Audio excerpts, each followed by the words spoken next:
In a rapidly expanding omniverse of sci-fi content, two Terrans try to make sense of it all.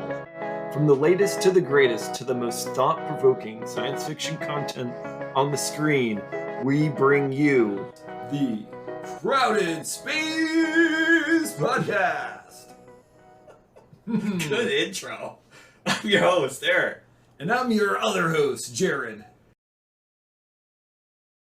To all of our listeners at home, or wherever you might be, this is a redo for us due to technical difficulties last time. Yeah, so, about an hour's worth of technical difficulties. And so we're still going to try to talk about She-Hulk today, just because it's a character that's so near and dear to us. Yeah, absolutely. But so if we sound a little wooden, a little put on at times, it's because we're trying to recreate. You can't recreate that energy. That magic tough. Again. But I think we will, at any rate. And so let's talk about She-Hulk again. I mean, yeah, for the first time ever. And let's try to we'll try to do the good, the bad, the ugly one more time. Well, that's the sort of format we want to do anyways, right? Yeah, exactly. About these. Just to make it clear to the listening few, listening to or more. Me and you. Yeah, exactly. At least that. So let's talk about it. What about let's see, the good. What would be a good thing about She-Hulk that the internet hasn't said hasn't said much about?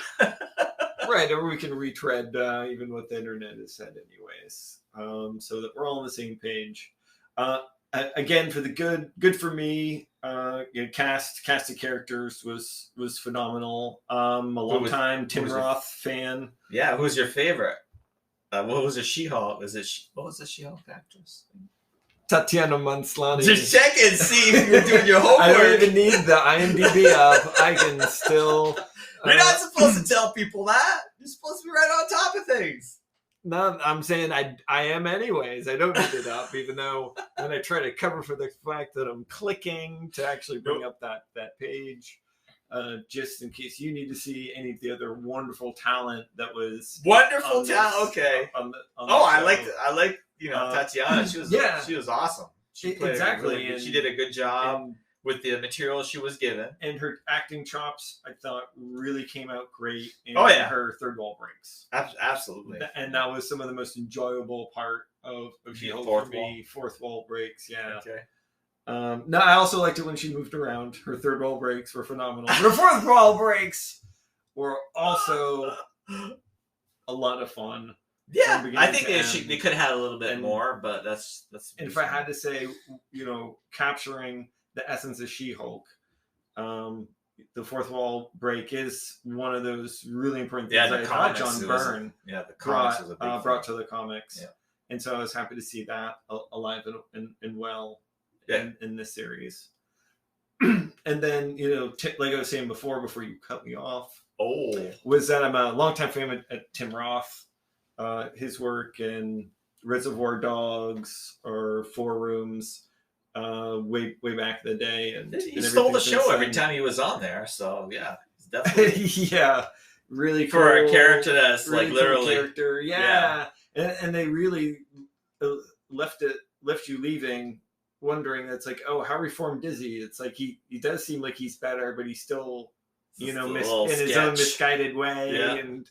Still, he's like, no, I wasn't doing anything all that wrong. Why this is bad? And it's like technically he's not wrong. He's like he was just showing up and doing a gig, but but it is wrong because he said he wouldn't turn into the Abomination. So and he did.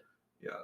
Spoiler. Yeah, just like She-Hulk did. Oh, this is all spoiler. We'll put all the warnings everywhere for everyone that if you haven't seen all of She-Hulk, it's going to hit law. Yeah. And most of the greater MCU universe, along with popular sci-fi shows, then there might be spoilers. Well, some people don't like them, so I don't. I know. I know you don't. I've gotten better. Better. You've definitely gotten better. Yeah, You used to be like, shh, don't say, don't. just like people get rid of their fear of heights by, going up high places, by you continuously spoiling things for over the years of being the natural resistance. Yeah, how many of it? I would say it was a long, many years. No, but you've made a good point in the past that it's not what happens, it's how you get there. Right. It's a journey. So even though so and so dies, it's like, well, what happens when they die? Yeah.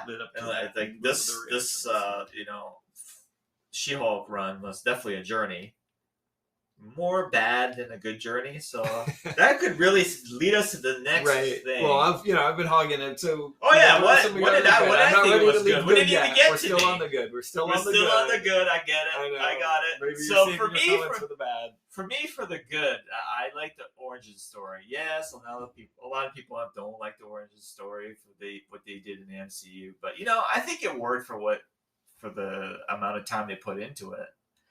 They could have probably, maybe expanded it a little bit longer but then you have Bruce training Jennifer how to use her powers, which was pretty good up to a certain point. But we'll get to that when we go into the bad parts of the show. Yeah. Well, if you're out of good, I'm gonna still keep go ahead. There, yeah, because I really like Titania's character.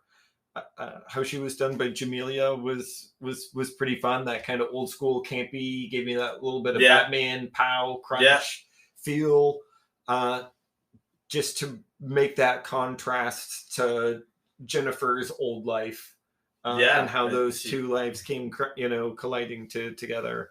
I thought was a lot of fun. That one episode when they went to she went to a wedding and she was there. In the scene, and it was kind of funny how they brought her character into it. So. Yeah, and again, she's beloved by most other people, and people, not getting why they have beef or whatnot. Right.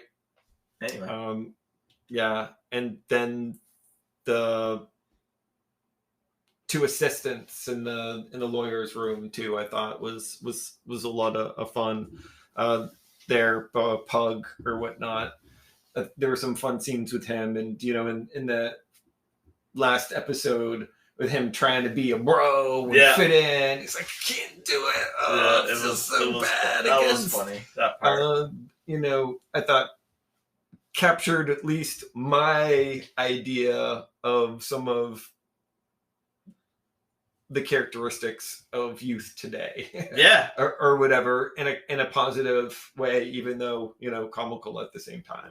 So I thought that was well done. So, all right, I could go on again. I'm a big fan. You're definitely a bigger fan. Elise from Hancock, and her as the put together uppity corporate lawyer was a lot of fun too. And again, the magic with her and Tatiana or her and Jen, I guess, at the bar. It's like, are we friends now? Yeah. I thought was a lot of fun. So now we can go to the bad. Oh yeah. I'm not gonna take as long as you with the good, but yeah, you'll take longer. For me, the CGI was just this. That's the ugly. What's that? Oh no, that's the ugly. That's what I was. That's why you're going. No, we're gonna kind of. I think you could go right into the ugly too. I tell you that. I think it should make both categories. All right, welcome to the first good ugly into ugly category. That's ugly. Okay, smooth transition. That works too. Okay, well, because I think we both agree on the ugly. We might disagree. I thought it got better. I thought it got a lot better. Well, yeah, because a lot of spots were in the dark. Yeah. Of course, it'd be easier. But what about it? I think they could have done better. I don't know. Boobs weren't big enough. Is that your problem? Yeah, there should have been definitely more boobs in there. So, I get it. It can be hard to put your finger on when human characteristics are off. That's part of the reason they call it the uncanny valley. Yeah, but do you see like? Well, I guess the movies would have more production, but still, it's Disney. They have all the money in the universe, so they could have put some money into it for the CGI a little bit more. Just the parts. It looked like it was done and then redone, and it's just I don't know. I think they should have had it.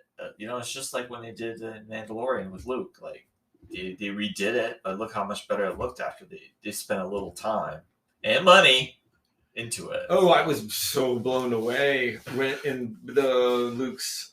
Yeah, everybody was blown away. In Boba Fett. Yeah, like he looked so much better in the Mando Fett scenes. Yeah. Than he did obviously before they brought in the internet talent. Or whatnot. But we're not here to talk about that. We're going back on She-Hulk. So I already did my good bad. Oh yeah, we already agreed on the ugly CGI at sometimes, and I get it. It can be costly. They made jokes about it, in the last episode of trying to find ways to not show the transition, and then just showing the transition for kind of like no good reason at one point, and stuff like that. But I thought there were some points where the CGI looked really great, and I really liked her hair at some points, and I thought that they kept a lot of the great features of the actress Tatiana in the She-Hulk, and it really looks like what she would look like if she turned into a big Hulk. Yeah. Because I know they had the animations at time didn't look all that great, and for me, there's especially in the first early seasons, there were some parts of the CG when she's up in her office, and it just looked like and I get it that lighting's really hard and it's and whatever, but it just didn't work for me. But whatever, it wasn't so bad and ugly that it distracted me from the plot, and I'd say it wouldn't be a distraction, but when the plot's really bad, then what? So for me, the bad is a scene. For me, the bad is a scene, and I think for you, the bad is more of a feeling. So take it away with the bad. Go for it. Oh, you want me to say my bad? My little bad? Oh, my little bad. You've been talking good about it all this time. I figured we'd throw you into the bad first. Okay, I'm sure there's some other... My bad is just that early scene when Jen is trying to get off away from Bruce and the island, and she's in the Jeep, and she drives into the Hulk, and the Hulk goes flying. And it's like, that's just not how the Hulk or any of that works. Absolutely not. And I guess the segue is good into you, and it's like, oh, just because it's her and she's on a roll and it's like, no, you hit Hulk with a Jeep, and your Jeep like goes crash. Right. And Hulk you just move. That's like you hit a tree, right? If you hit a tree, you go around the tree. Then I go, oh, my shin. Why would you do that?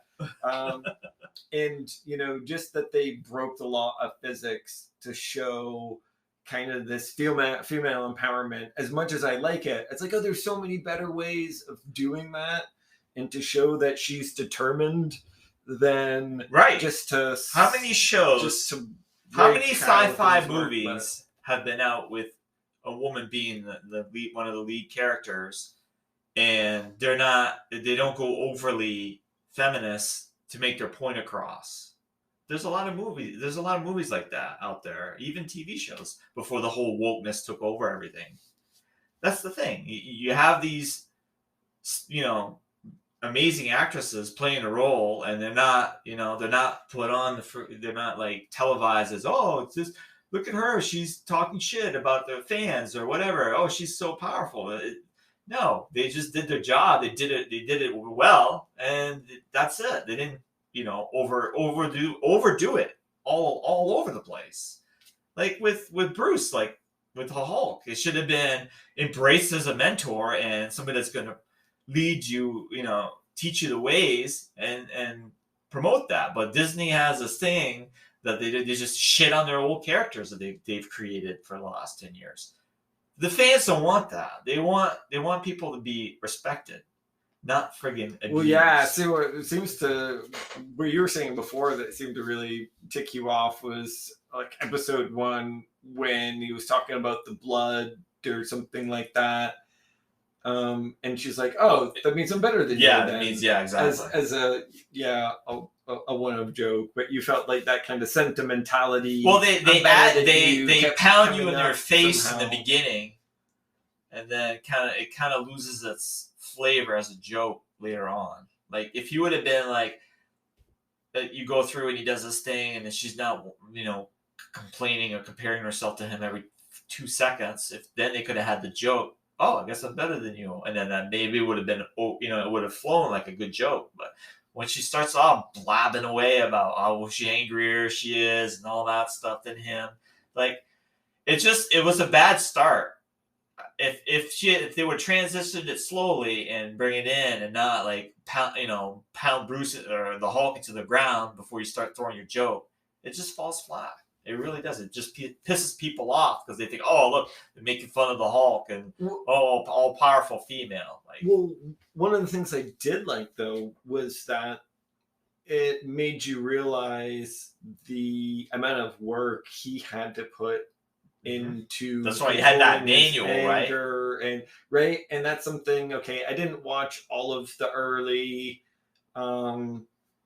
Hulk movies. My memory of some of those before the modern MCU was a little Plus, Hulk is just Hulk. Smash. That's it. Who can call him is at any rate. Not to belittle any Hulk fans out there, and for me, not seeing those movies, you gotta take my Marvel fan club card and cut one of the corners off. Yeah, well, I watched them. And let's just say, like I said, you didn't miss much. Anyway. So I haven't seen a lot of those. So I don't know how much of that torment is in there of the, don't make me angry. Well, he was beat by, his father pretty much in the comics anyways. Right. And how much of him dealing with his anger as the Hulk is in there? Oh, I would assume. I would assume that it would be all the time. Because remember, he's always angry. You had to get a control over it. So. Anyway, that's your. Well, yeah, because it's like it was a decade of him wrestling with that and him being able to actually merge those two aspects together. He almost died. With Thanos. I thought the opportunity of him kind of looking. I get it. He kind of looked like a schmuck, for the sake of making She-Hulk look that much better. Right? Yes, it's a little bit what they did to Worf on Trek. It's like, oh, Worf is tough Klingon, and then anytime there was an alien on the deck, they threw him around like a rag doll to show, oh, the Borg are so tough they can throw Worf around. Oh, the so-and-so aliens are so tough they can throw him around. Yeah, that's true. You're right. That's kind of what they did to the Hulk. Yeah, for the first episode in the beginning. Yeah, and I don't know. But like I said, in our previously scrubbed episode, he did. In the end, he was right. She did lose control of her anger. She lost control of, even though she is way better at it than he was. So she says, implied or otherwise, that in a situation where I think rightfully so, we would all lose our shit. Right. Yeah. If that happened to us. Right. But again, we're not all capable of atomic level like destruction. So there was also a few parts where, like a scene, like you said, where she, like, I think it was the second episode, maybe the end of the first episode, she goes to, there's a bar there, and she's like walking around, like, and they're like, oh, let's help you, blah blah blah, and right, they get her dressed up, and one girl, and they're in a bar, and she gives her shoes, like any stranger would give you their shoes, right? But anyway, so she walks out and she's gonna go wait for Bruce or somebody to pick her up, and these guys just show up, and they just ask her a question, like, Hey, yo, they're just like they're not going. It's obviously not totally trying to pick her up over the top crazy, obviously and then she just like goes nuts and wants to kill them. Right? No, she never said leave me alone before that. Yeah, but hey, you have control. You have your control over your rage, right? You know how to do it so much better than the Hulk. Well, that's Bruce Banner does. She hasn't even fully realized she's the Hulk at that point. I guess. Holy hell! You're judging her at like going through. Could you imagine? It would take you decades of therapy to come to terms. You get the ability to kill someone. Yeah. Maybe she did that night. We don't know. You don't know that. She could have killed many people. Yeah. But except those guys that are trying to help her out. Coming to terms with that. They would think like, yeah, they were throwing awesome. I'd be like, oh, you're immortal now. If you come to terms with being immortal, potentially. Yeah. And I think if you can't, if you can't do the job, so you don't want to be a superhero, then too bad. I guess you'll be living in the vault for the next all your life. Every person that you know now. That's heavy. So attorney at law. So it's kind of. So your scene was bit of a law show. Yeah. Which not much law there, so that could be another bad. Let's do a subsection now. Of the podcast. No, subsection, which is as legal comedy. How do you feel? How do I feel as a legal comedy? It's terrible. It's terrible. They even admitted they're not like. What are you doing? Making a show, attorney at law, if you don't know how to fucking write law shows. It doesn't have to be like. Boring and dry. I mean, we had Night Court. No, we had Night Court back in the day. Remember Night Court? Yeah. You remember Night Court. You're old enough. If you're not old enough, if you're under 30, then go to YouTube and say, put in Night Court. And you'll be, man, this is the best. And you can tweet us. You can say, hey, I went and watched Night Court. That's unfair. And then it was like, oh my God, that was a great show. Yeah. Even Ally McBeal. There's so much writers out there that do this stuff. It would have been nice if they could have at least one. Oh, like if they could have had. Oh no, did Harry? Oh, Harry passed away. Oh yeah, he did. Unfortunately, but anyway, to go back to the law thing. But it would have been great to have a reference to Night Court in there somehow. Right. At any rate.